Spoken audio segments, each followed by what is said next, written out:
एक जून 2025 काही महत्त्वाच्या चालू घडामोडी.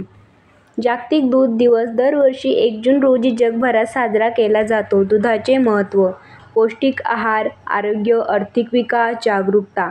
त्यानंतर डॅनियल नेबो यांची 48वे राष्ट्रपती म्हणून नियुक्ती आली आहे. डॅनियल नेबो यांची इक्वेडोर या देशाचे 48वे राष्ट्राध्यक्ष म्हणून निवड झाली आहे. त्यांनी 2023 मध्ये झालेल्या निवडणुकीत विजय मिळवला आणि 23 नोव्हेंबर 2023 रोजी पदभार स्वीकारला. ते इक्वेडोरचे आतापर्यंत सर्वात तरुण राष्ट्राध्यक्ष आहेत.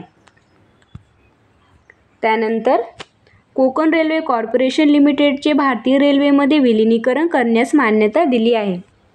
महाराष्ट्र सरकारने नुकतीच मे 2025 या विलीनीकरणाला अंतिम संमती दिली, ज्यामुळे इतर भागधारक राज्ये गोवा, कर्नाटक, केरळ आधीच सहमत असल्याने हा मार्ग मोकळा झाला.